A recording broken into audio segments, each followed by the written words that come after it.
is up, yo? 100 points dropped on the Tigers. Gotta move that a little bit. 100 points. Carter Cabrera with the and one to get him to a hundo. How about that, huh? We were talking at the Bunker Shindig tonight with Why Not AU's crew. They were like, what do you think, JG? I was like, pain.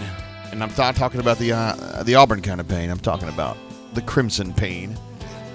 And it was a weird one, wasn't it? Auburn was clearly the better team in the first half, and then Alabama made one hell of a run. Got it down to, what was it, 2? I think, with just a shade under 15 minutes to go there in the second half. And my goodness, things got tight in a hurry, did it not? And yet, here comes that defense. And we talk about it on the show every time. They defend like maniacs. They get going in transition. They hit a bucket, and it just kind of compounds. You know what I mean? That's what they do.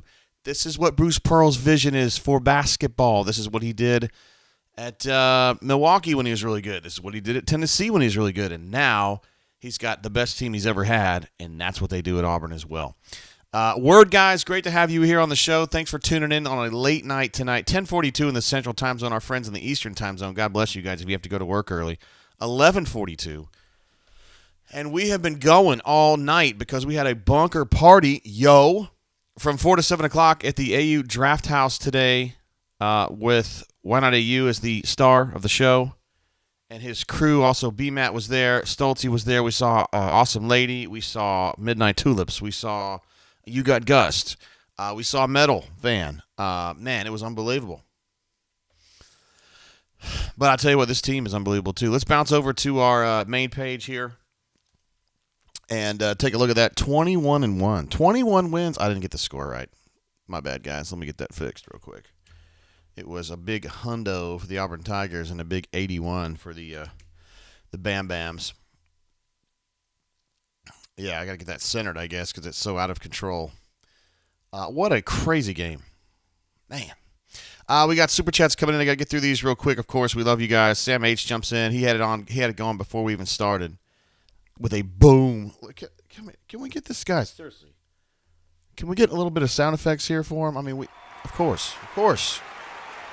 Sam H., one of our channel legends, of course. An absolute stud. There's no doubt in that. Also, let's see. I know we got one from, Duff Diver jumped in. Look at this guy. Rammer, Jammer. No, Duff Diver loves turning that around on the Bam Bams. I'll tell you that. He absolutely loves it. Our main man in Houston, Texas. Bringing it for reals.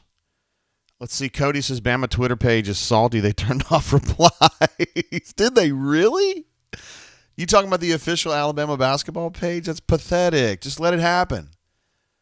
Just take it. Come on, man. You lost the game. Super chat also from our main man on the East Coast, Blake R.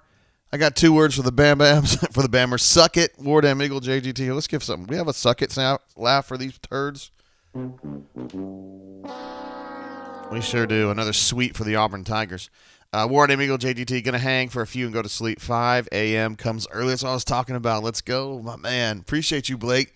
I was name-dropping you today, because Why Not is also one of our East Coast men. East Coast legends, and we love having them. Both of y'all. No doubt about it. Pocket Watch jumps in as well. Look at this guy. Rammer, Jammer, Yellowhammer, go to. I don't have a beep. I think we know how to finish that one. We'll give him a finish in. Indeed. Pocket Watch. Thank you, bro. What a legend. Another channel legend. Mobile Lem says, hey, these guys are amazing. Yes, this team is absolutely insane. And amazing, I think, is the right word. Stu Pup jumps in. Every single show, the guy, I tell you, he has the streak going is crazy. Auburn and Auburn fans needed that one, and Bruce and the boys got it done. Simply amazing. To go ahead and sweep Alabama. And you know what's kind of strange? Alabama was playing pretty good basketball. In fact, I thought they were playing really good basketball at times. It just, when Auburn gets into gear, man, it's over. It's over. Ravine, another channel legend, of course. Jumping in, how about our boys tonight? Great team win. I know he loves the applause for that bad boy. Still didn't play a solid 40 minutes, but not critiquing tonight. War Eagle, thanks. Jay, love you, Ravine. I thought you might have showed up. Well, no, I know you had somewhere else to be. The bunker party was insane tonight. I do have to show, before we get too deep into the business of basketball, I did want to show the picture here. This is from our shindig tonight. That's the DJ on the right. That's the DJ in the middle. That is Why Not in the middle. And then that's yours truly there on the left, of course, with the recruiting finger. How else? You got to do it the right way. When an Auburn guy, you got to do Auburn things. And I'm telling you, man, he was the DJ tonight, too, doing the old school track, spinning the old school stuff. Had the Humpty Dance going, had some Usher going. And, man, we had a great time out there. Probably about 40 folks out there, something like that. And Why Not, of course, being the legend that he is. Everybody who ran into his shindig at the Penn State football game said the guy was absolutely off the chain crazy, like having fun, had the right attitude and aura at his party. And I'm telling you, tonight he replicated it in Auburn, and, man, it was crazy. We're loving you, bro. What an incredible member of the community we have here. McLovin jumps in. Sweep. Do we have a sweep sound? Can we get...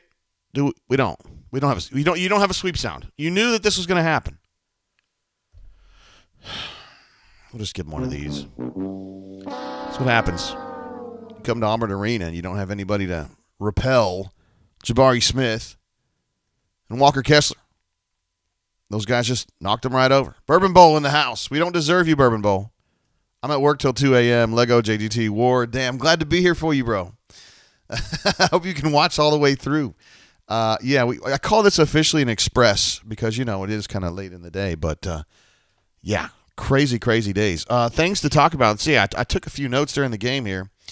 19-point lead in the first half, and I thought, man, this is just going to be off the rails. And then I thought Alabama played all right there to close the second half, cut it down to, 10-ish, something like that. My eyes are not as good as they used to be. I don't know what the score was at halftime. It was something in the 8 to 10 range. And then the Bam Bams kind of cut it down all the way down to 2 and had it. It was insane from 3. And I thought Auburn's defenders, perimeter defenders, were kind of overplaying the screen and rolls that they were running high, and just too many dudes open. And Shackelford was really good. Quinterly was really good. My concern, looking at it from an Auburn perspective coming into this game, was Quinterly because he's so quick that you can do a lot of things to mess with the screens, but he's so quick. He can either go around them or through them. He's just a menace, and he caused a lot of problems for Auburn today. But bottom line is the Auburn Tigers had plenty of answers, plenty of retorts, and managed the threat, I thought, very, very well. Brendan says turning the comments off is sad. I have to agree with that, man. That's not acceptable. I don't understand that. I am sure that the Auburn Twitter army, led capably by many, but Pablo Escobar, I'm sure is going to figure out a way to make this, to let Alabama Twitter know the feeling, to know what happened, know about the sweep. They're going to find a way, I'm sure of it. Let's see. Terrence says Bammers were using the refs cannot call every foul logic. That is, I did see that. In a way, that's a good thing because it just meant Auburn was going to stay at the line during the last 10 minutes of the second half. Coach Sonny was losing his mind about this. He was. Can't foul everybody. Farm D, what's up, man? Says, can't freaking figure out how to customize Super Chat. It can be done. I Super Chat Neil went on their show about once a month, and I have some hard times with it too, Farm Data, so I understand, dude. I mean, I'm in this business, and it confuses me sometimes. Let's see. CC says Auburn was up 12 at the half. Okay, thank you. I knew it was in that range, 8, 10, 12. Appreciate that, CC. I am married to a CC, or formerly CC, anyway. Hickadula's in the house. What up, man? Bama probably wins if we had enough seats for their fans. I got a text from JB DC Elite, big UK guy earlier, and he was like, blah, blah, blah, blah, doing his babbling. And I said, yeah, if Ty had been, healthy, Auburn would probably be about 500 right now, right? Womp, womp. Tired of hearing these excuses. There he is. Man, how about that? Let's see. John Davis notes that Sonny was saying that Nate Oates said he's in everyone's face except for his players. You lose a game real easy when you try to coach the refs. Chip jumps in. My main man, Chip, of course, is the one who makes the delicious Well, they're not delicious to eat because you wouldn't eat them, but it's the tumblers that we use around here at the auburnsports.com brain drain, and he's the one behind that. So, yeah, we appreciate you, Chip Chip. What an absolute legend this guy is. And Farm Data, there he is, my man. He said, wanted to give $1 per point, but couldn't figure out custom. Dude, we will absolutely take that. It means a lot from you, bro, because I know you haven't always necessarily been a fan of mine. Not saying that you are now. I'm just saying we've gone back and forth a few times, but I feel like I kind of get you now. You're just a very, very bright poster. Probably over my head some, and that was where the problem was. But we're all good now. I appreciate you, man. Thank you very much. Pocket Watch says, be sure to move the slider all the way to the right. And then Super Chat. I know you're setting up there, but appreciate you. Brendan says, I'm staying up late on the brain drain so I can sleep in and miss signing day tomorrow. I know you guys are like, wait, man, we don't want mods laughing about that, but it is signing day tomorrow, technically. And Auburn has, I don't know what, well, with Pyburn committing to Florida today, that means there's 3 guys really to consider for tomorrow. And for me, it's Trevante Citizen or bust is kind of how I see it. But that's just me. That's just one way. Of course, he is the 5-star superstar badass tailback from Louisiana. It's down to Auburn. Well, I guess technically Auburn, Florida, and LSU for him. Yeah, Canoe Man says, well played, Farm Data. Very well played. Absolutely. Very, very, very cool. Yes. Okay, so things to discuss about this game. I'm going to broaden this score sheet here. And so I can see it. We can talk about it a little bit more in depth. To me, I mean, Wynn obviously was a huge part of this game, as he often is. I got to move that a little bit. Let me move that. I'll move it over here. Wynn was a huge part of this game. Takes a lot of shots. I didn't think his shot selection was superb today, but he did hit some shots. And that's kind of the thing with him, right? He's a volume shooter. He eventually finds his way, and he will continue to assail you from long range, and he's going to hit him. Walker, to me, was far and away the most important player on the court today. Had 14 points, so he wasn't necessarily the biggest deal on the offensive end, but so many balls. He deflected, I think, 8 officially?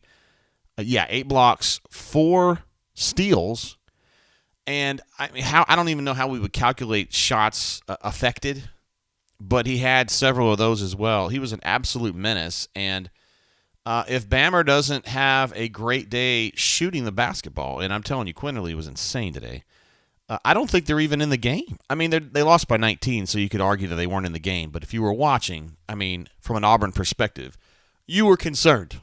I mean, to have that lead get all the way down to 2, they were balling. And Auburn absorbed the hits and just came right back with some slaps of its own. And Auburn absolutely knocked them down. Jackson Jr. says, JG, tell 3 to be safe driving home. Jackson 3, please drive safely. We need you. You're a valuable member of the community, of course, and of the crew. Cleveland Brown in the house is War Damn Eagle JG. Glad to see you, Cleveland Brown. Let's see. Michael Terry says, what about Bruce and the entire student section doing the crane? If you guys don't know the origin of that, Bammer football like to do the Karate Kid crane kick. That was just a thing that they did. And so when Auburn won over there, they all did the crane kick at the end of the game. And then this time inside the Auburn Arena, you figured it was coming. And so apparently it was kind of widespread craning tonight. This is good. Sam H. says it's basketball season, y'all. It is indeed. It's so strange to me that we are in a world at a time when Auburn basketball has a game the night before signing day, and all we want to do is talk about basketball, right? Remember how big signing day was 10 years ago? Shoot, 5 years ago, maybe. Blake R. is going to bounce. We love Blake R. We appreciate you, brother. Thanks for sticking with us. I'm going to pour a little Davis County double barrel tonight. This is actually allocated in the state of Alabama. It shouldn't be. And our friends that live in Tennessee, Georgia, Florida, you guys can get this pretty readily, of course, in Kentucky as well. Let's see. Mr. Matzer says Billis didn't seem to like the NIT chant. What's he mad about? I'm sorry, I listen to Coach Sonny and Andy, so I don't listen to anything they're talking about. Farm Data said no Debbie Downer, but any reason Stretch didn't get any garbage minutes. The last few times that Auburn's been in a situation to put in everybody, they don't play Stretch. I mean, he hasn't played in a long, long time. Let me see. I can get on the Ken Palm here and see the last time he logged minutes. It's been a while, honestly. He has not played in a game since the North Alabama game on December 14. So there's definitely been some situations where he could have played and he hasn't. He's not hurt. I mean, I'm at practice and he's absolutely busting his ass. He's the first guy in the drills, and he plays, when they're doing scrimmages and stuff, he plays and plays really hard. So I don't really know the story on that. I probably need to ask, but I'm usually asking about other stuff, particularly this past week when we had all the contractual crisis come down and had to get all that straightened out. But they definitely got it straightened out. And seriously, let's give credit to ADAG, Athletic Director Alan Green. He saw the situation, and everybody associated with Auburn basketball saw it. They got it done in a hurry. And he's now got an 8-year deal. He's been extended out to 8 years, and he's going to make between, $5.5 and $6.5 million over the course of the contract. And I am told by someone who would know this kind of stuff that the staff compensation, which is about 6th in the league, so about average, is now going to go up to either 3rd or 2nd. This is excluding what BP is paid, what everybody else is paid. They're going to go up to 2nd or 3rd, and that's going to be a big jump up. So that's great. And everybody got taken care of. They're going to go ahead and get preliminary approval for the new or the extension of the basketball practice area. I've talked about this before, but those of you who might not be aware of it, inside the Auburn Arena or next to the Auburn Arena, they have a really nice practice center and then offices above it, and it's great. The problem is that it's one big-ass court, and there's 2 teams. There's a men's team and a women's team, and you say, well, go in the arena. Well, gymnastics is a big deal right now. They have the arena sometimes. Volleyball, not this time of year, but early in the year, they had the arena sometimes, and it's just administratively, it's kind of a pain in the ass. And so BP would like to have one court, I should say, for him to practice on all the time. And similarly, Johnny Harris gets a court for her girls all the time. So preliminarily, that goes before the Board of Trustees, I think on Friday, and then once they get approval for that, they'll start doing the plans, and then they'll sub it out or whatever, and this thing should get built within the next 18 months, would be my guess. So they need that, and that's where you are. Let's see, Steve says, Kessler wants so bad to add threes as another threat to his game. You're right about that. Love it when he takes the chance. War damn Eagle. Yes, in practice, he does a nice job in practice. And now, listen, shooting against nobody is a lot easier than shooting within the course of an actual game when there's a good defense coming up against you. So it's different. But I'm telling you, dude can drain threes in practice. He's got it. He has that ability to do it. War Eagle 0008, one of our channel legends in the house, says, War Damn Eagle fam, what a win. Walker with the monster game. How was the pregame party? It was terrific, man. Me and administrative assistant went all 3 hours, and I was drinking the Knob Creek, and it was a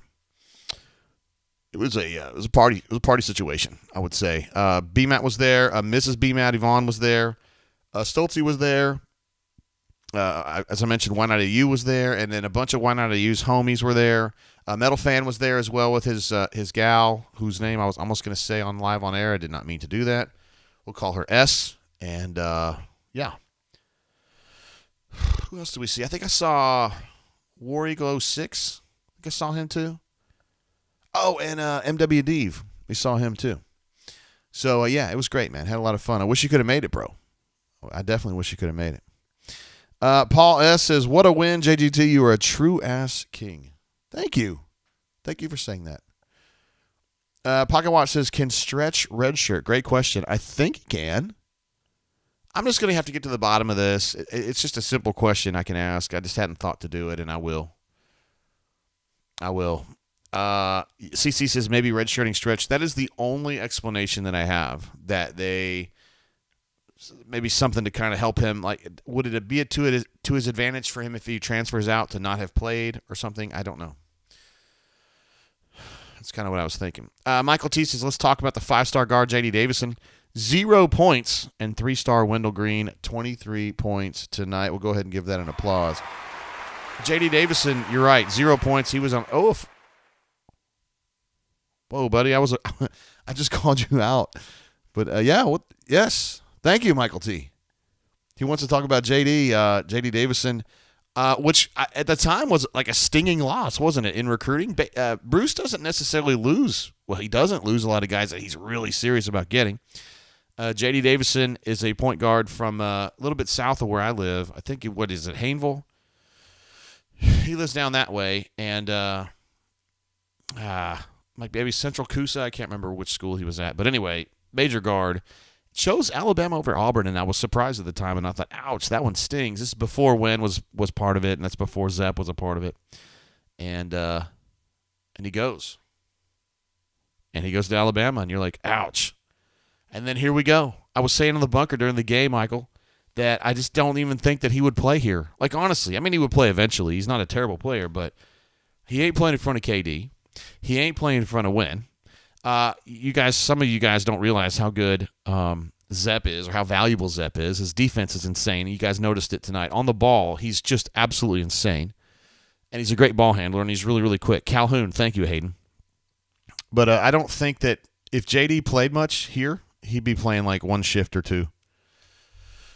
I just don't think that he would be playing here. Not now.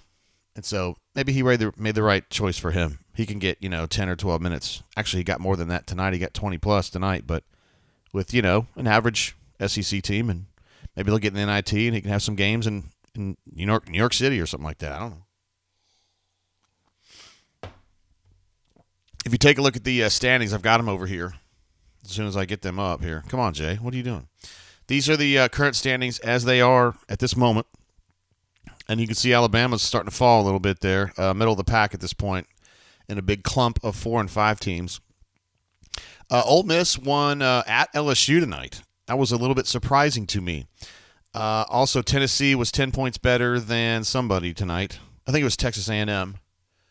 And then South Carolina lost. So that's pretty much what's been going on so far in the SEC. And then you've got another round of games tomorrow. Let me see what the matchups are for tomorrow. I mentioned earlier South Carolina got beat, lost by 14 to Mississippi State. So that's what we're looking at there. Tomorrow night we've got Florida at Missouri, Vanderbilt at Kentucky, and then Arkansas at Georgia. And from an Auburn perspective, you never overlook a game, obviously. But when you're looking at it, I mean, you got to feel like you can win at Georgia. Pretty straightforward game there. And then you've got the game February 8th at Arkansas. To me, that is an absolute barn burner. That's a showdown. That is a good Arkansas team. I've been saying it all year. You guys are tired of hearing me say it. I think that Brian B's drinking the Calumet 14 tonight. Good for you, man. That sounds delicious. Why would I say it sounds delicious? I've had it. It is delicious. Arkansas has been good lately, guys. I'm not going to lie. They've been really good, and they play really well at home, and I think that team's coming together. I've been saying it for a while now. I was going to go ahead and pull up their KenPom, and you can kind of see they're doing some work. I have to cut this thing. I don't know why. I got to figure out a way to actually let you guys see my screen. But in lieu of that, I will go ahead and cut this, and we'll take a look at their KenPom. And you can see what I'm talking about with this Arkansas team. This is not Auburn. This is Arkansas. You would know it's not Auburn because Auburn's only lost 1 game, and this team has lost 5. However, they have now won 6 in a row. They're probably going to crush Georgia tomorrow, so that's going to make it 7 in a row. And they've just been playing some good basketball. And as you guys know, I used to call it Barnhill Arena. Their new arena, new to me anyway, is a very difficult place to play. And that fan base is fired up about basketball. And that arena is just kind of stacked up in a way that it's just an intimidating place to play. So anyway, that is going to be an absolute showdown. Absolute showdown. Solo Tigre says in the pregame, Michael T, I appreciate you, bro. Thank you very much for that. In the pregame, BP was saying how, this is from Solo Tigre, he wants to build out Jungle City similar to the Milwaukee Bucks setup with a stage for concerts, etc. He truly has the big vision. Wow, that would be pretty sweet. It's starting to kind of have that look already because they've got like barricades up and shit like that. I mean, it's starting to look like a real A real spot. Terrence says Scoot Henderson is another story, right, JG? Yeah. Well, so Scoot Henderson comes to Auburn. They probably don't work the portal the way they did, right? Because he's a badass. I'd also like to see his sister Crystal play at Auburn, too. Maybe she's, because she's really, really good as well. Chit, wants to know what I'm drinking. I'm drinking the whiskey. This is the Davis County Double Barrel. 96 proof. Good pour here. Not the greatest pour. Not a terrible pour. Just solid. Good. Glad to have it. Glad to be here. Chit was worried about this game. Is so Buffalo Trace. I don't know what that means, but it's kind of funny. My man Brian B with the Calumet 14. That's delicious. Mobile Lum jumping in. Yo, speaking of that, we've got a date now for our Mobile Voodoo shindig. She says, hey, JG, looking forward to La Drain. Oh, she's talking about the Lower Alabama. My bad. Lower Alabama Drain. This win is the salve to our football woes. Well done with the salve. You know your lexicon. I like that about you. Hey, I've talked to you about this already, but we have the Mobile thing set up now. I've got it set up with our peoples, specifically J-Head and others. Mobile Alum, of course, will be there as well. It is going to be, isn't that the 19th? Is that what I told you? Yeah, February 19th. So that's going to be a Saturday night. I think that's the night of the Florida game. Yeah, they're at Florida. And that means that I will not be doing the show like this. I think we'll do like a rundown. And J-Head's going to be there and others as well. So other luminaries, including Mobile Alum. AU Mike is about to bounce off the show. Appreciate you being here, bro. Chip, of course, just a little bit behind on that, but it's on the 19th, bro. Hayden says, is there going to be a rundown this week? Always a highlight of my week. Yes, we did not do it today because I had the game and then we had the party. So I decided to push it one day. So we're going to do it tomorrow. And we're going to talk about signing day. And we're going to, because it's not very big anymore. The late one isn't. And we're going to talk a little bit about Austin Davis. And we'll talk about this basketball situation here, which is a developing situation. Very, very good team, obviously. Canoe Man says dropping the game at Arkansas would not be the worst thing ever. I agree. You kind of at this point, like, this team has proven that it's a very good ball club, right? I mean, we know they have a very high ceiling. This is a team that has Final Four ability, and we know that. So now you almost kind of want to lose a game or two and just kind of know, like, what did they do? Figure out. You need somebody to beat your ass in some way and be like, here's what we can't have happen. When you get into these really gnarly games, when you get to about the Sweet 16 or better, and you're taking on people like Villanova or Houston or Purdue or whoever in that range, Illinois, you got to be ready, man. You got to be ready.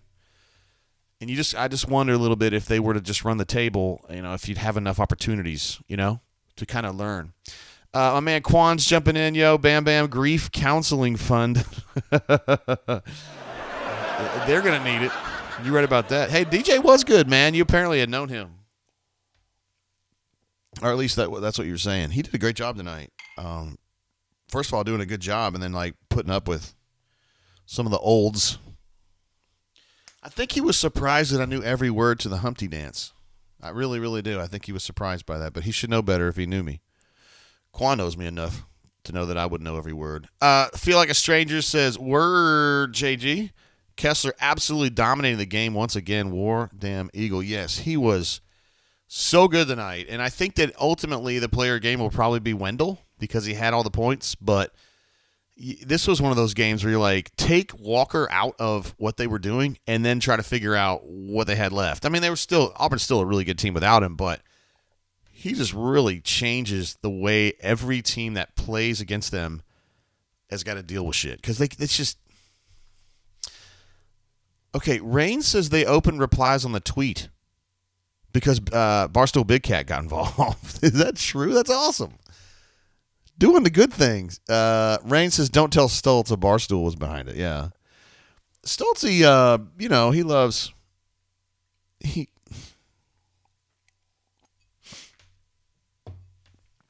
I just don't think he gets the Barstool thing, but it's okay. He's just, I respect his opinion. I'm more of a Rico guy. I mean, some things are bigger than sports. El Coalfield, what's up? I think I know who this is. I'm almost positive I do. JG made my reservation for New Orleans. What do you think my chances are that this will come true? Minneapolis was awesome. Best Auburn experience, including Penn State this past year. Wow, great. Let's see. Do I think Auburn is going to go to New Orleans? I would be able to tell you better if I see the bracket first. My gut feeling is that they will. And I have myself made reservations for, I'm trying to think, administrative assistant set me up in Greenville and Chicano, and I don't think we actually have done New Orleans yet, but we will. We will. D. Lucky, thank you for bringing this up. The key change in this game, and I haven't even mentioned it. This is shameful. I cannot believe I've done this. Thank you, D. Lucky. That's why we need legends like you on the show. The 2-3 zone. I was like, what are you doing? Right in the middle of Alabama having that crazy run where they were shooting and hitting everything, somebody, I would imagine, well, it was either Burgo or it was Chadley. It was one of those two. Said, let's go 2-3 zone, which you wouldn't normally do against a team that's hitting well from three-point range. But they said, fuck it, let's try it. And I don't know as though Alabama scored against it for like 8 minutes. They had the hardest time. And it wasn't because their shots weren't open, because the zone doesn't necessarily do a lot against outside shooting. But it changes the read. It took them a while to just read what was going on and then adjust, like set something in motion to defeat it, which is kind of odd because they were already doing fine against with perimeter shooting. But it just absolutely phased them. It phased them.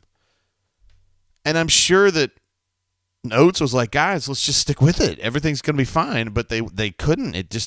Everything looks different when you're so used to playing man. When you go 8 straight games, 40 minutes, times 8 games against man, and all of a sudden somebody drops a 2-3 that you weren't expecting because Auburn doesn't run much 2-3, it just looks weird. It just looks weird. And it messed them up. And D. Lucky's right. I don't think this game ends up the way that it was if they don't go zone. That's something that Chad really brought to them maybe 3 or 4 years ago and kind of pushed them to kind of add as just kind of an off-speed pitch, in baseball, you got your fastball, your slider. He's like, hey, man, let's just try a split finger, and we'll throw it 3 times a game. Who knows? And you go up against a team that can't read it, you just keep throwing the split finger. Why not? Oh, man.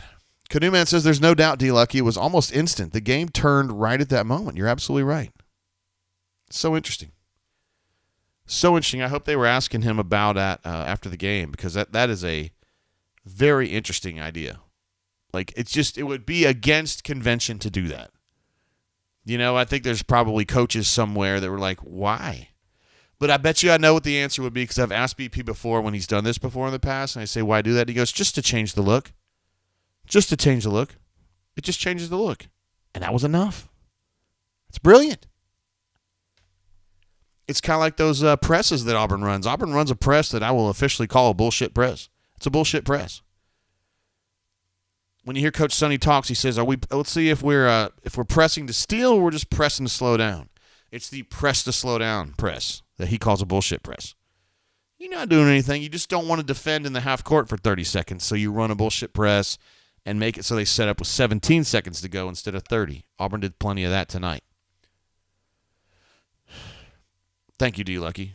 What an absolute legend. We could extend further, and they had to help if they drove. It was beautiful. Yes. It's always nice to have Walker Kessler helping you, because you know that you can take some chances against that drive, can't you? Because if he gets by you, he's probably not going to get by Walker. Probably not. Just in time, my man. What's up? This is another one of our Montgomery peoples right here. $1 for each 3-pointer. Scored 100 with only 5 threes. What this guy, is he unbelievable or what, man? Well, we're just going to laugh at Bammer, for losing. That's what that is. I'm not laughing at Auburn for only hitting 5 threes. Who cares? Let's see. Brennan says if Adag really wants to get in our good graces, he'll create a time machine and make Bruce 40 instead of just signing him to an extension at age, 61 or whatever. Yeah. Well, Bruce got into some trouble in his 40s, right? So let's just take Bruce at 61 and move forward. Y3 says Oates is the whiniest coach I've ever seen. Oh, man. I don't know about that. He is whiner. There's no doubt about that. I don't know. I mean, Cal whines a lot. He literally was trying. Cal was like whining so bad the other day in that game in Auburn Arena, where Walker is like the most mannerly screener in the history of basketball. Like when he runs a screen, his arms are literally straight down. And that second one he had against Severe Wheeler, which is right against the UK bench, he was immobile for like a second or two before that hit. Arms down, not doing anything wrong. And Cal's mad. He ain't the problem, bro. It's Oscar Shibwe who didn't call out that screen. So you need to be yelling at him instead of whining about this. And I'll tell you what, there's no coach that has a more of a potty mouth than Will Wade. I mean, I cuss a lot in my life. I'm just going to be honest with you, but man, when I shot pictures back in 17, 18, 19 along that baseline right by the LSU bench, whoa, buddy. He lets it rip. He lets it rip. Oh, Andrew B. says Bama retweeted the final score with replies active. 2,000 replies in 5 minutes. That's what I'm talking about right there. I know one of the replies was a JG meme. I had a chance to see that. It was KD Stankface, who just went right back and just dropped it again. That is great. I want to give you a shout out for sure. Thank you. He put you just lost to JG's fanny pack. Let me see if I can pull this up for you guys. Boom, boom. Yeah, here we go. This is the JG meme. My fanny pack didn't actually say L. It said party on it, but I like the L better. That's great, man. I was taken at Universal Studios. Yeah. It's a fun time always. Call Me Biscuit, another one of our outstanding superstars. One of my all-time favorites. And also a close confidant of one Ruxy Poo. Says we don't need to lose. I am greedy. Should be 22-0. Look at you. If you don't listen to Andy and Sonny, you are missing out on history. That's the thing when people are like, they're not saying that as much now, Biscuit, but you remember like 2 months ago, people were like, Andy sucks, man. Andy's terrible. I'm like, Andy's great. He's great at basketball.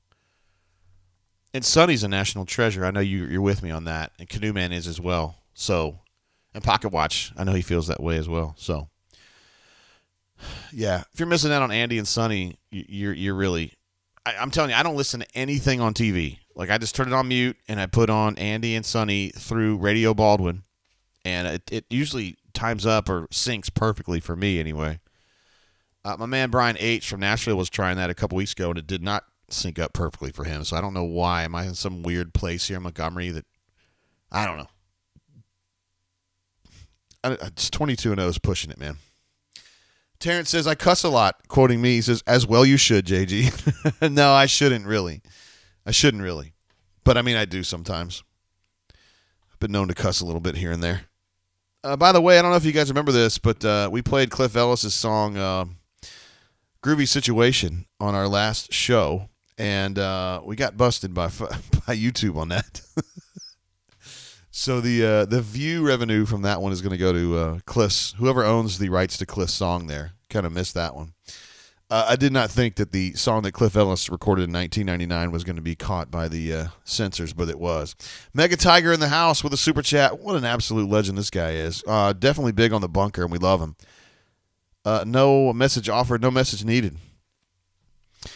We appreciate you, bro. Also, we got another superstar in here, War Eagle Girl, also known as Wig, W-E-G. She says, love me some Sunny, can't listen to TV, I can't either. It's just unbearable. It's intolerable, can't do it. Also, War Eagle Girl's husband, I'll give him a shout out. It's Ben, my man. Guy's a legend. Brennan's about to bounce. He says, good night, love all you beautiful people, War Damn Eagle and War Damn Bruce. We'll just go ahead and give you one of these, Brennan. Okay, what else do we need to look at tonight? I know we need to look at the Ken Palm for the Auburn Tigers. We definitely need to look at the latest there. Let's see what Auburn has been bumped up to now. Auburn's going to hold steady at 6 right now, but we still got games tomorrow, so we'll see what happens there. These don't really change as much from day to day. Put that there, and we'll switch over to our Ken Palm page. That's actually a... Hey, Jay, it's a little bit big, bro. Awesome lady today called me Jay, and I like that. My wife was like, oh, you call him Jay. Everybody else calls him JG. So, yeah, Auburn is still 6 here at 21-1, which surprises me just a shade. I was reading up on some of this stuff today because I was trying to really figure out, like, why. Because someone asked me on the board, like, why is Auburn not higher in the computer polls? Because they're 21-1. I mean, there's really not much room for improvement, right? And the short answer is that Auburn's best wins are almost always home or neutral. So their road wins are not great, which is not Auburn's fault. And they have a chance to have some great road wins, particularly with Arkansas, Tennessee, and Florida are the best chances here. And obviously the win against Alabama is their best road win of the year. But, I mean, their big wins, if you look at the rankings right now, I mean, their win against Kentucky is their best win of the year, and that was in Auburn Arena. Beating Alabama today is a good win, Auburn Arena. Oklahoma, Auburn Arena. Florida, Auburn Arena. Bam Bam's in the hangar. That's a good win, but that's the only one. LSU at home. At the time, LSU was really good. Again, that was in Auburn Arena. So you kind of have to go back to, like, Loyola Chicago was neutral. I think they give a lot of credit to road wins. And adding to that is the fact that Gonzaga, I think they're 1-0 in road games this year or some shit like that. That's impossible to me. Where's Gonzaga? What, they can't leave? They can't leave the house? I mean, what's going on here?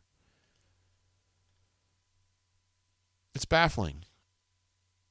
Yeah, they've played one road game this year. One! Yeah, they played one road game. Was at Santa Clara on January 15th. They won it by like 40. Played 3 home games since then. These next 2 games are going to be away, but they're playing University of San Diego, who's terrible. And then they've got BYU away, coached by a former friend of mine. Well, man, we used to hang out a long, long time ago. Mark Pope, he was at Kentucky. Back when I was at Kentucky. Nice guy. Smart guy. Didn't think he was going to end up being a basketball coach, though. But he's got the BYU Cougars playing pretty good basketball. Ken Palm still has that as a 8-point Gonzaga win for what it's worth.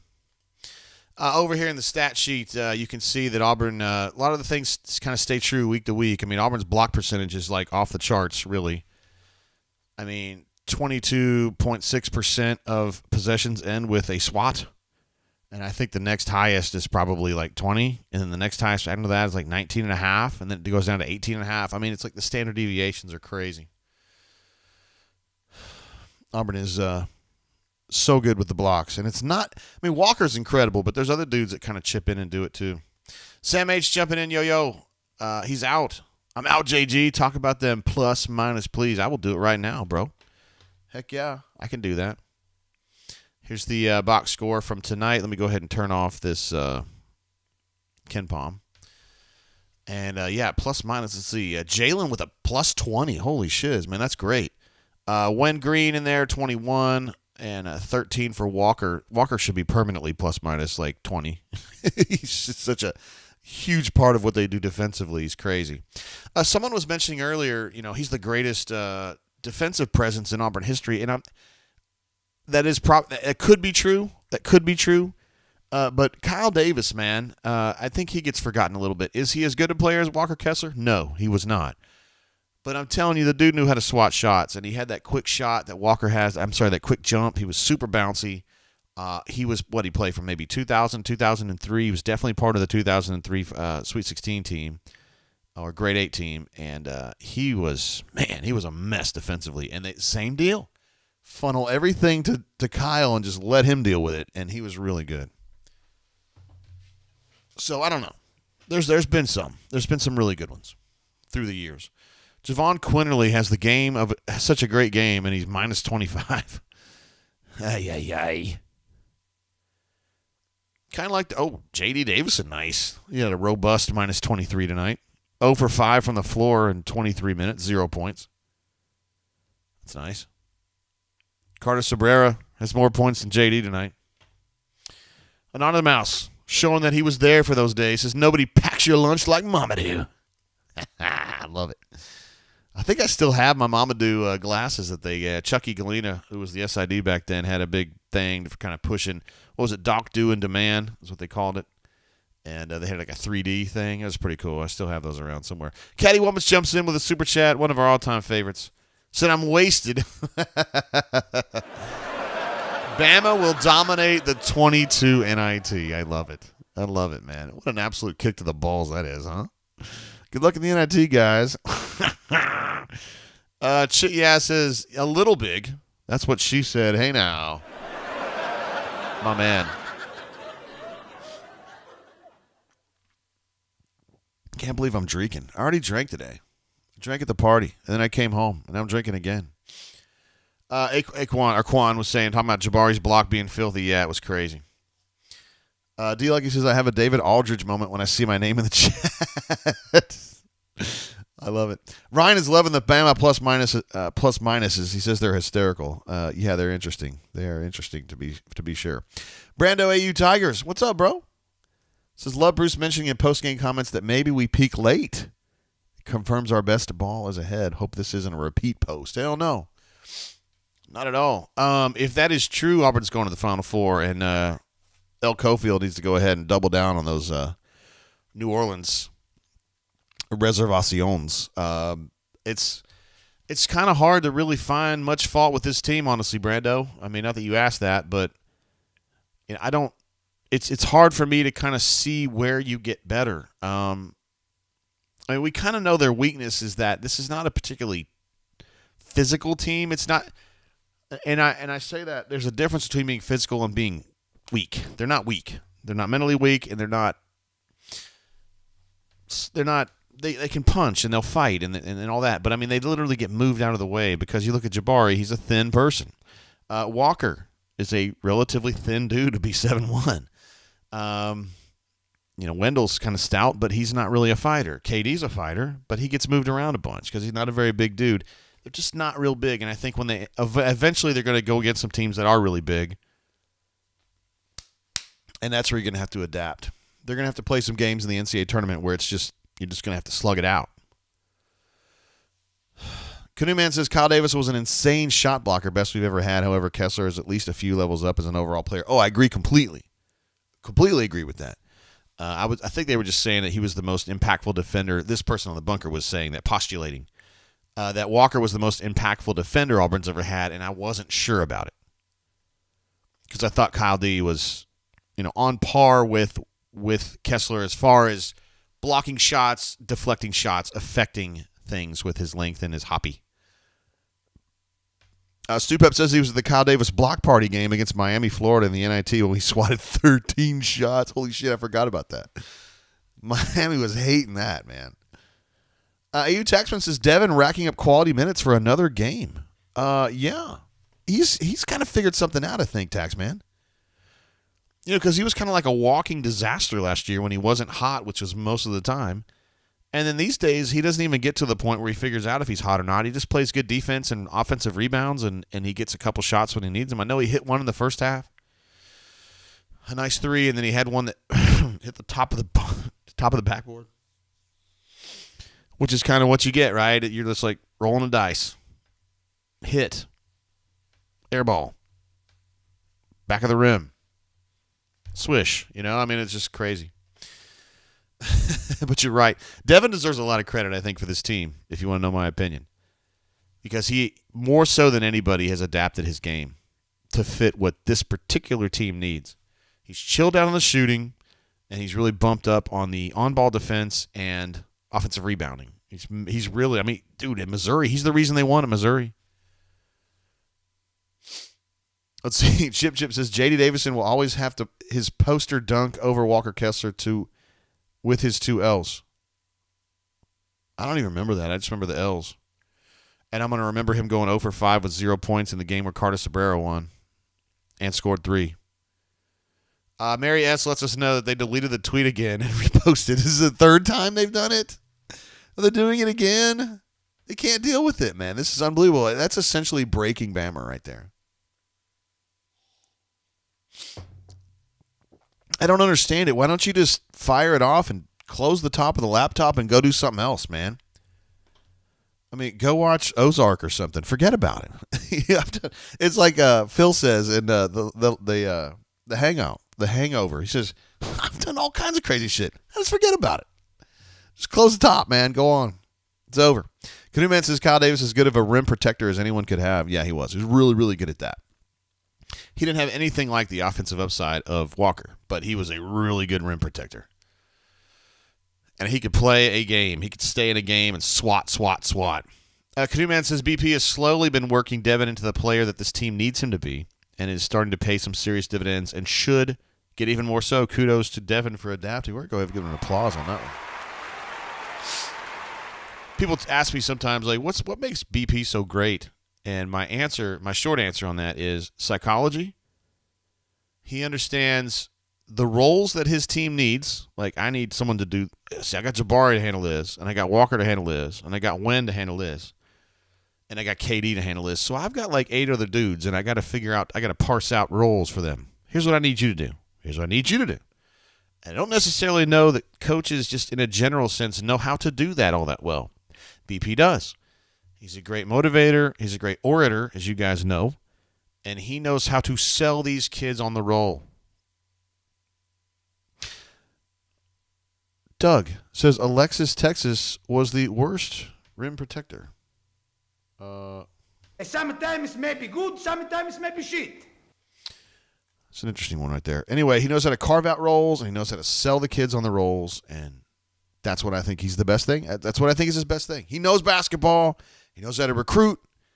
He knows how to get people drummed up. He knows how to drum up support. He's great at all that. But I think the best thing about him is his grasp of team psychology and understanding how to get kids motivated and how to sell them on a role. First of all, identify the role and then sell them on the role. He's great at it, and it's why he's a billionaire. That's why he's a multimillionaire, and that's why he is what he is.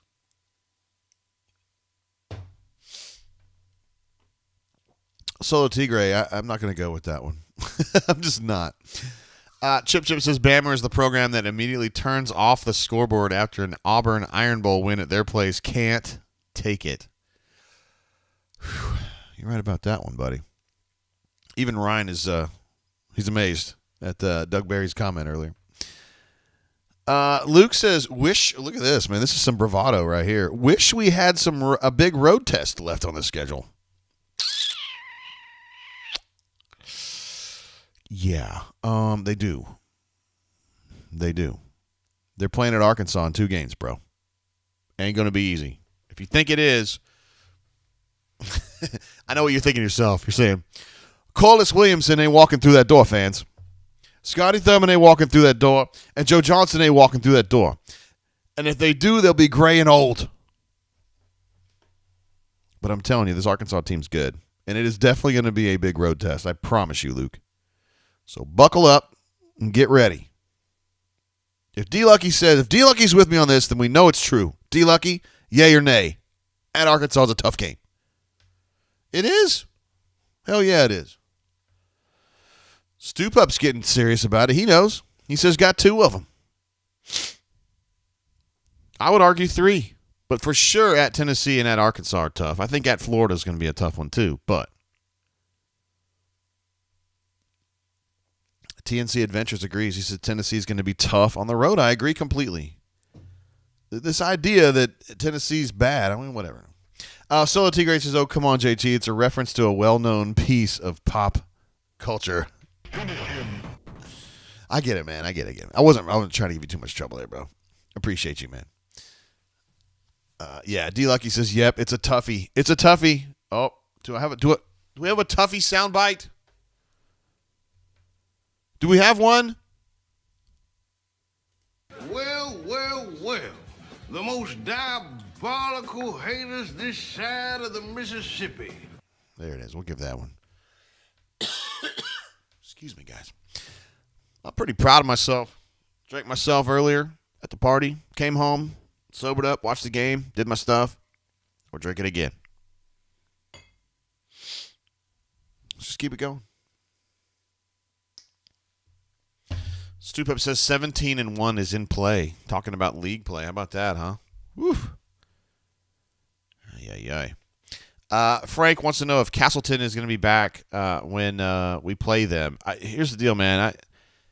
I don't know if he is or he isn't, but Walker, I'm not worried about Walker against Castleton. I mean, he's one big dude who's like actually thinner than him. Cody says Arkansas ain't ready for this smoke. I'm telling you, I don't know about this bravado, yo. I don't know. Seen a bunch of teams go to Arkansas and take an L. Bunch of Auburn teams. I know it hasn't been this one, but War Eagle 0008 says Allen looked better. I agree. Not back, but took a step toward being his old, more explosive self tonight. I agree. Still pushing a little too hard, in my opinion. Trying like almost too hard. But he's in a tough spot, right? Last year, I was talking to somebody the other day. Terrence is out, by the way. Terrence, appreciate you, bro. We'll see you for the Georgia game, the Georgia Booty Blast this weekend. So we'll see you then. I don't even know what I was going to talk about. So forget about it. D-Lucky says we probably need to lose one and start a new win streak. Look at that. Oklahoma handled Arkansas, so I think we should be okay. I'm telling you, Stefan. I'm telling you, bro. This is not what you need to be talking about. You're looking at this all wrong. I'm just warning you. I'm not calling anything. I'm just saying Arkansas was a bad team at that time. December 11th. Oklahoma beats them by 22 in a neutral site game. Hofstra beats Arkansas on the 18th of December. They lose 3 in a row to Mississippi State, Vanderbilt, A&M, 3 teams that are just kind of, yeah, they look bad. But you know who didn't lose hope? J.G. Tate. I was like, Arkansas going to be good. They got players, man. They've got players. I promise you they have players, and they got themselves straightened out. They've won 6 in a row. They're going to beat Georgia tomorrow night. It's going to be 7 in a row. And they got Mississippi State at home on Saturday.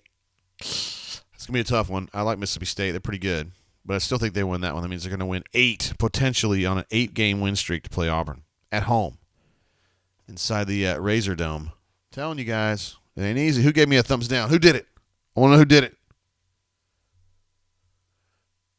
Stephen makes a point that he's not ragging on Arkansas. He's just saying he's got faith in this team. I get you. Cody says, I just don't see this team losing another game the way the depth is. I just don't see it, bro. Bro, it was 1-point win at Missouri the other day. 1 point. And all they did was just punch Auburn the whole game.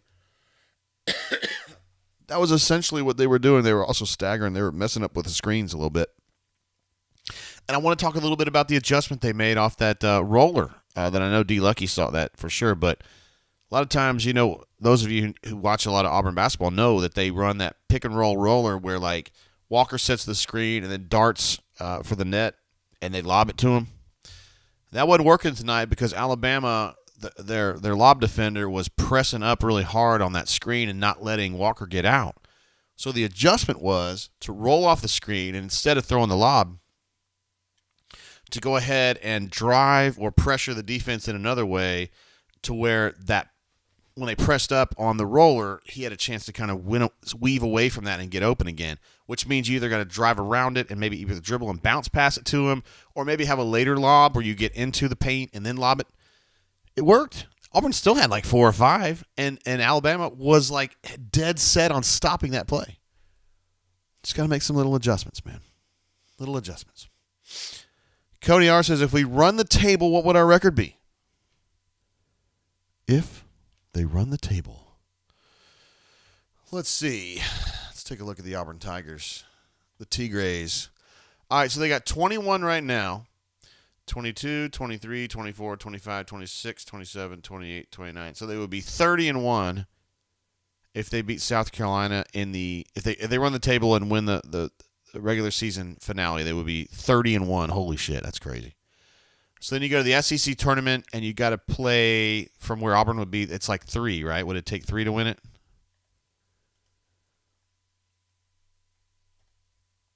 I'm having to go back a few years here. I think it would take 3 to win it because you wouldn't play on the first night.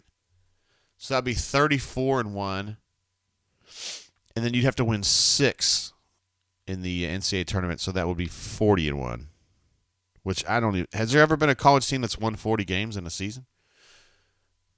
That's a hell of a lot, man. That's a lot. That's a lot of winning. I mean, Baylor last year was 28-2. That's probably not a great example because that was a COVID year, wasn't it? I'm trying to think of some of these teams. Gonzaga's had some teams that were insane. That Gonzaga team in 2019 went 33-4, 32-5, 37-2 when they lost in the championship game to North Carolina. Yeah, 40 would be a lot. Jeez. I'm looking down the road right there. I'm not trying to get up that way. Canoe Man says, is this the Let's Come Up with Questions to Ask Foy segment? I am very proud to have met Mr. Foy back a long time ago. I got a chance to shake his hand. What an absolute legend that guy was. Of course, the Foy ODK trophy, right, was handed over tonight, right? No, it actually wasn't, was it? Never mind. I'm not going to talk about that. Because I forgot about what happened at the end of the frickin' football game. Cody R says, we found a way to win, though. JGT, that says something. Absolutely. I just can't see this momentum stopping. These guys know the streak they have going. It means something to them. I agree. They have great chemistry. They have a lot of depth. They have some star players. They have a bunch of star players, actually. And yeah. D-Lucky says, he says 39-2 when we Gucci. We Gucci. You could drop a tarantula into his shorts and he'll still be cool. Dean Foy, Canoe Man says Dean Foy seemed like a very interesting gentleman. He really was. Very friendly. And I met him when he's probably 90 years old or older, and he just had a lot of stories. Kind of reminded me of Sonny, you know what I mean? Truly one of the great Auburn men of all time. Notorious MGM says no football, damn it. Dude, who brought up football? Who did it? You did it. You brought up football. Although, to be fair, National Signing Day begins, what is that? 17 minutes from now, by the way, if you guys are interested in that. You're probably not. I'm just saying. You're probably not. Yep. You want to take a look at the latest Synergy? Yeah, of course we do. JG, of course. Let me go ahead and pull up this latest Synergy. Synergy data. Excuse me. I love Synergy Sports. I know Canoe Man loves it too. I got to figure out a way to let you guys see my screen. Really, really, really got to work on that. I bet there's a way to do it. All right, let me cut this real quick. And there we go. Boom, boom. All right. This is the latest data from Synergy. This does not include tonight's game because it says to February 1st, but they have to scout this stuff.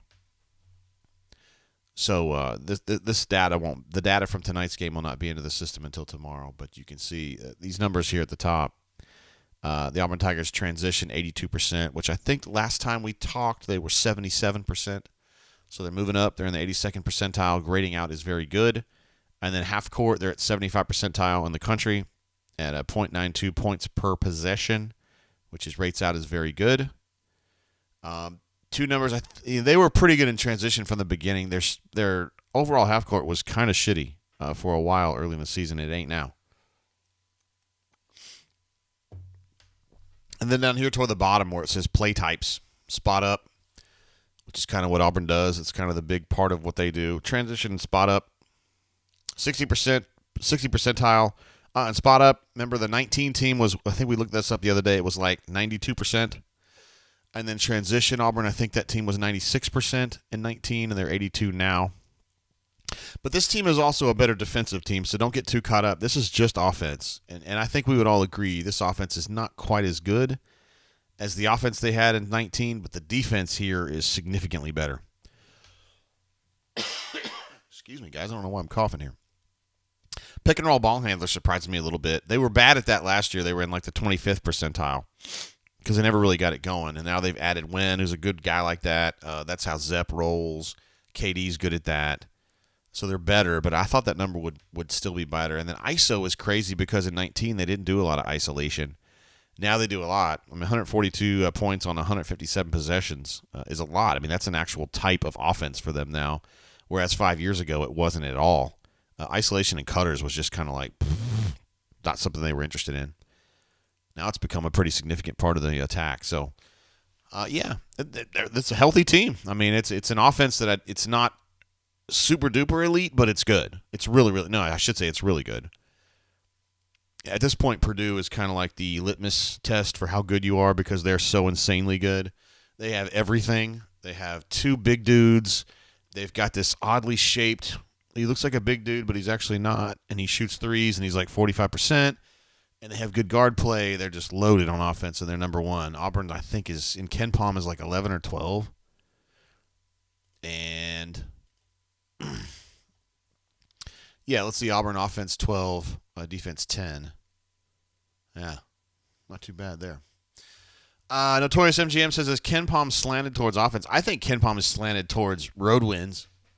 I think they get a little too carried away with road wins. Because if you look at Auburn, I mean, 21-1, give me a break. Lost a double overtime game to UConn, and they're sixth. Like, it just, to me, it sounds kind of fishy. And I don't discredit it. I appreciate it for what it is.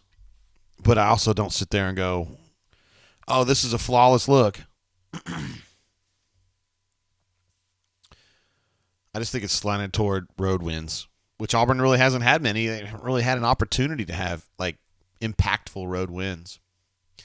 BJ notes that this team is more athletic than the 19 team, 1 through 5 as well. Interesting.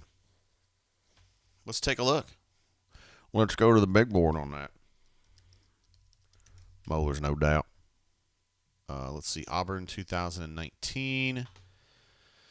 Let's take a look at this. I'll go ahead and cut this real quick.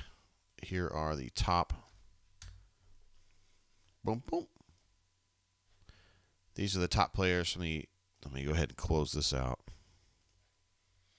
Top players from 2019. All right, so Jared is what he is, right? I think him and Wendell are a fair comparison athletically, right? Austin Wiley, yeah, no chance. Walker's way stronger than him. Way better player.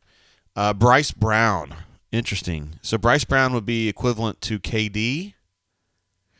KD, I would say, is more athletic than Bryce. He's not as good a shooter, though. Chuma, let's see.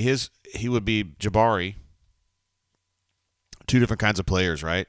Chuma, to me, was more of a back-to-the-basket guy, whereas Jabari is more of a face-to-the-basket guy. Hard to compare those two. So we'd have to just kind of wash that one. Ant, at that point in his career, this is post-ankle injury. I don't know who the equivalent would be there.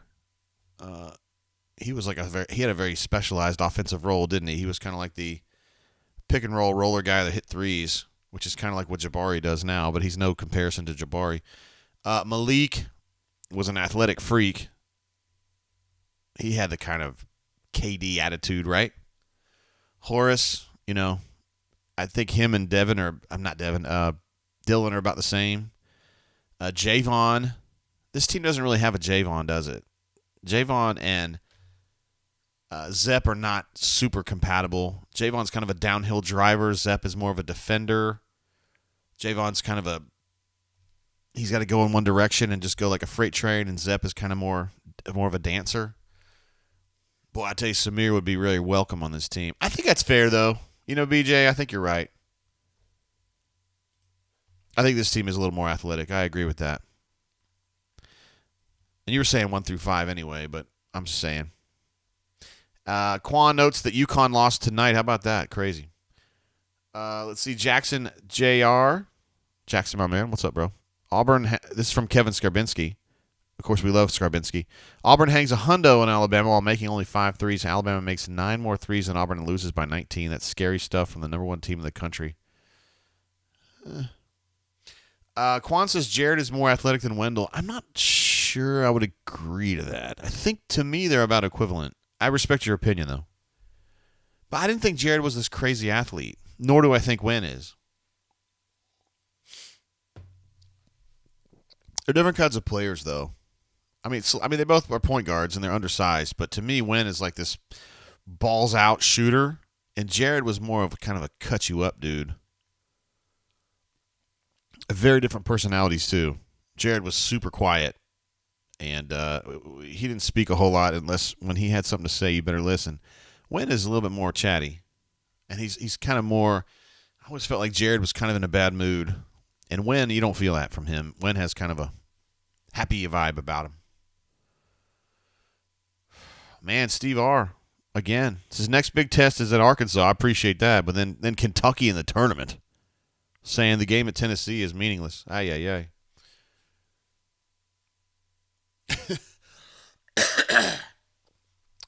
Mr. Matzer says Barbie only won 18 conference games total.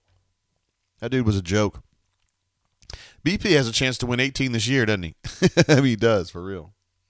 D-Lucky says Jared was more explosive, super hops. All right. When D-Lucky gets involved, I start listening.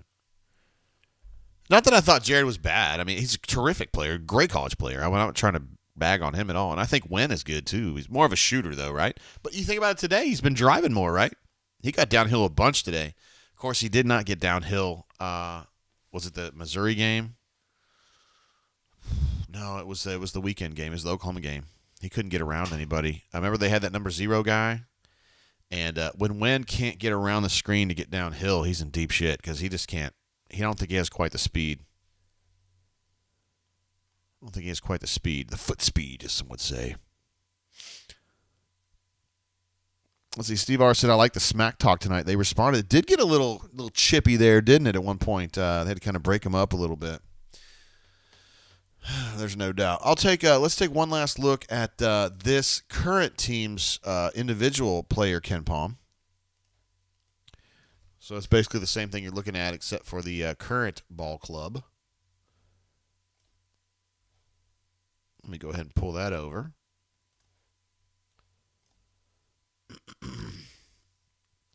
And how you look at it. So these players are listed in the frequency that they're used as offensive players, right? So Jabari is the most frequently used as far as percentage of time he's on the court that he gets the shot. He's the number 1 guy. So this is all organized by offense here. And you can see, Jabari's a terrific player. He's also shooting about 40% from 3. I was talking earlier, and I was like, I don't really necessarily see a weakness from this team, and I think I just identified one. Do they have enough? I mean, they have enough right now, but do they have enough shooting to make you feel good going all the way? Because to me, Jabari is a sharpshooter. He's terrific. He's like 40%. But after that, it falls off, man. Wynn is like 32%. KD is like 32%. Wynn, KD, and Zep actually has a pretty good percentage, but he just doesn't shoot a lot. Devin has not been great shooting the basketball. Allen has not been good shooting the basketball this year. Jalen has been okay shooting the basketball. You'd like to see like that Bryce guy, right? That guy that's like 40%, 42%. And I just don't quite have that. They have good guard play, but sometimes I wonder if maybe they have enough 3-point shooting. I mean, you look at this game tonight, they didn't need it tonight. But maybe there comes a day. Just throw that out there. If we're looking for things, you're having to really nitpick for a team that's 21-1. WOSDWEDE says, was that one wild duck of Jared and Maui? Yes, in the Maui Invitational against, was it Arizona? I can't remember. He had some insane dunk. You're right, and that's not something that we would ever see from Wendell. You're absolutely right about that. So maybe I am kind of selling him short a little bit. I mean, I'm still saying he's a terrific basketball player. I wasn't ragging on Jared at all. I was just saying you might be right.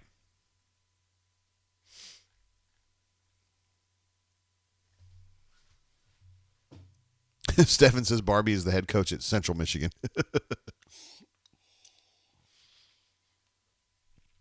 Bro, we know, man. The golfing is great up there this time of year. Really, really good. And that's all that matters. WOSD says it's against Xavier in Maui. Was it Xavier? No, they played Xavier at home. Right? Let me go back and look here if I can figure this out. It may have been Xavier. I think they did play them again. I thought it was against Arizona, but I don't know. I don't know. BP Rockman had that as his avatar for the longest time. Maybe he'd be the guy to talk to on that. Solo Tigre says, yep, this team needs a Scotty Pullman. I love Scotty Pullman. Had a chance to meet him. I met him before, of course, when he was playing, but had a chance to re-meet him. I think it was the second or third year that Auburn Arena was open, and he was up here for a game. I was like, Scotty B, my man. Loved him, man. Loved talking to him on that 99 team because I think some of those players on the 99 team got sick of doing interviews, like Doc and Bryant and CP for sure. And so, Scotty was always real cool about interviewing and stuff. So I told him that. I was like, I appreciate you, bro. He's great.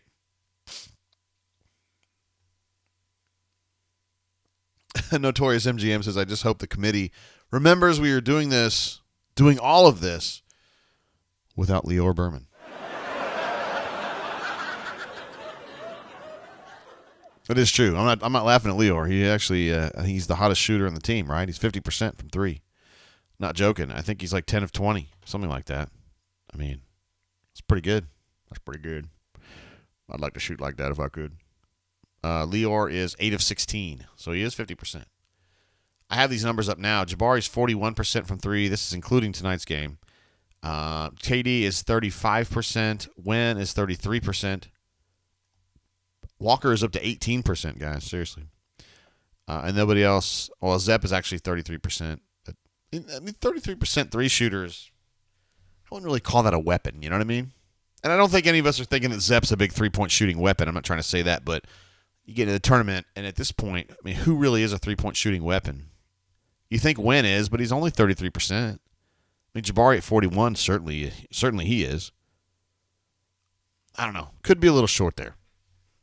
I wonder if we get back into this at some point.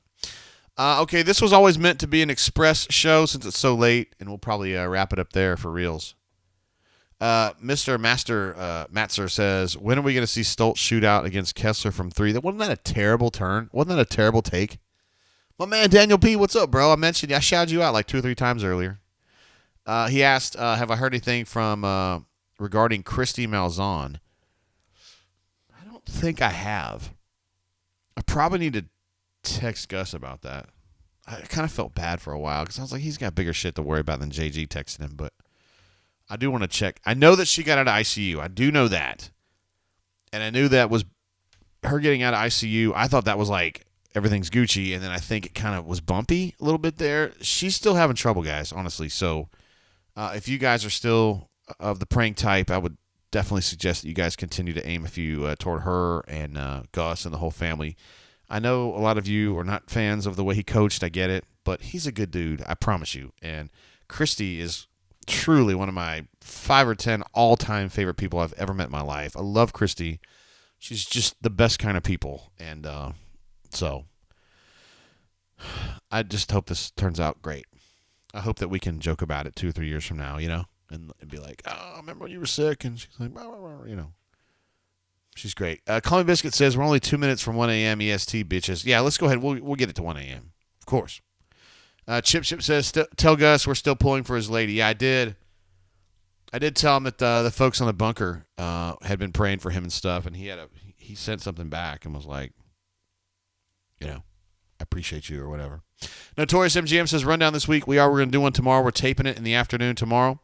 We're going to be short a couple. Let's see. My main man, Christian's not going to make it because he's in class. He's still in class, believe it or not. So it's going to be me, Brian Stoltz, and then I think Caleb is going to come a little bit late, but hopefully we'll be able to get him worked in.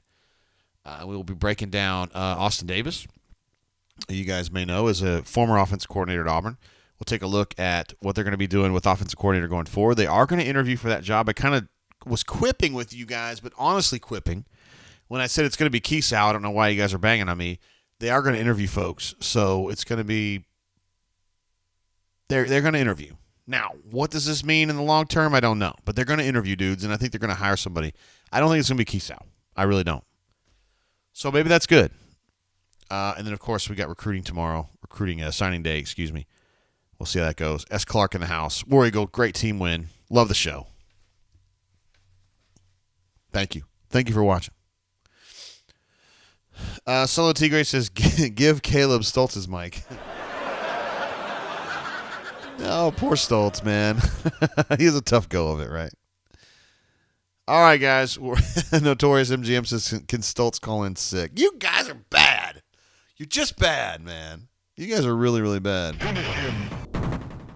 One very nice. Here's the sound bite I have for Notorious right here for you and Stoltz. You ready? I want to wrestle you so freaking bad. I want to wrestle. Oh, I didn't mean to hit it twice. My bad. All right. Anyway, we'll wrap it up there. Chip thinks it's going to be Keesau. I don't think it is. I really don't.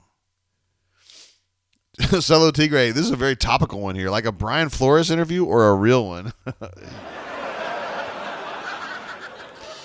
Yay. How about that? All right, we'll wrap it up there, guys, for real. Thank you guys for chatting, for being here, for super chatting. To the folks, why not at you, of course, for having the great party tonight. Loved it. What an unbelievable time hanging out with folks. And, yeah, it was an awesome time. Had a long day, but it's been a fun day. And it ended with an Auburn Tiger win over the Bam Bams. And my neighbors across the street are Bam Bams, so I'm going to make sure that they know about this in the morning just to make sure they didn't sleep through it. You guys, Solo Tigre, you're being mean, dude. Quan says he's going to be so obnoxious about the Bengals, we will not let him be. I mean, and I just don't know how big of a Bengals fan he actually is because we didn't hear shit about this until about middle of December. And then all of a sudden he was like, oh, yeah, blah, blah, blah, blah. I didn't hear shit about it. You guys know I've been suffering with the Raiders all damn year. And you know Christian's been suffering with the Titans all year, although they had a good year. And you know B-Mat's kind of like has a cursory love for the Falcons, but that's... And all of a sudden, you know, Stoltz, when they start winning in the postseason, like, oh, yeah, who day? And I'm like, oh, come on, bro. You're not real. That's fake. You're being a fake fan. All right, guys. Be good. Get some good rest. Let's go out there and kick ass tomorrow. And the next day and the next day. I'll see you guys again for the Georgia game this weekend. And then we'll do a show tomorrow for the rundown. You guys can check that out on Spotify or iTunes or whatever you guys are watching. Till then, keep your feet on the ground. Keep reaching for the stars. Keep kicking ass. Make great decisions out there. I love you guys. Peace.